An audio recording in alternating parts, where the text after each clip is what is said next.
Bonjour et bienvenue sur Automoto pour l'essai de la Nissan Pulsar GT, la version la plus puissante de la compacte japonaise qui abrite un moteur 1,6 litre turbo essence de 190 chevaux pour 240 Nm. La Pulsar affiche discrètement sa sportivité avec un petit logo GT sur son haillon, des fonds noirs au niveau des optiques avant, ou encore une petite sortie d'échappement chromée. Les jantes de 18 pouces de série sont équipées d'excellents pneus Michelin et le châssis reçoit des ressorts avant et des amortisseurs arrière spécifiques. À l'intérieur, la présentation reste très classique avec une excellente ergonomie, mais une finition un peu légère comme en attestent les plaquages en faux carbone ou les plastiques rigides. Si la présentation est basique, l'habitabilité est très généreuse avec un espace aux jambes record à l'arrière. Le coffre se révèle très spacieux lui aussi, surtout lorsqu'on rabat les dossiers de banquette, mais il ne propose pas de plancher plat.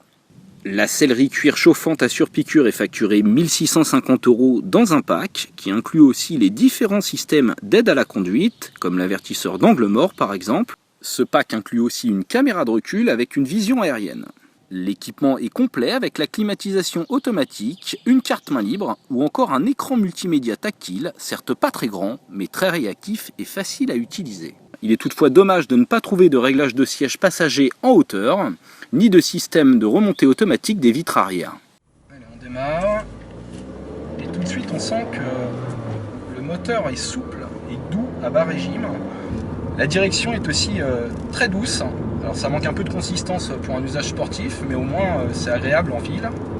Allez, on accélère. Alors c'est pas bien violent sous 4000 tours. Faut pas hésiter à aller en haut, jusqu'à 6005. La boîte est bien guidée, les rapports se verrouillent correctement.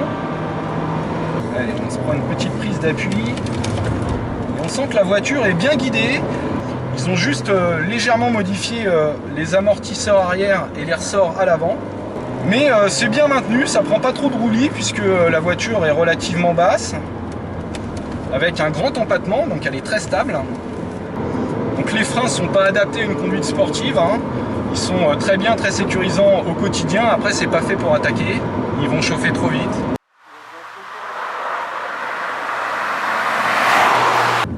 La voiture est relativement silencieuse, on n'est pas du tout sur l'esprit d'une voiture de sport qui fait vroom vroom.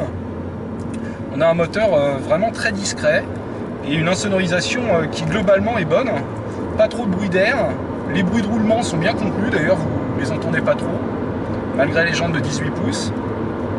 Au niveau de la consommation, ça a l'air quand même très raisonnable parce que là vraiment en roulant très fort, je suis à 11,7 litres, ce qui est franchement raisonnable pour une voiture de 190 chevaux essence. Donc au niveau tarif, Nissan annonce moins de 26 000 €. Donc autant vous dire que cette Nissan n'a pas de concurrente au niveau prix-prestation. Allez, à bientôt sur Automoto.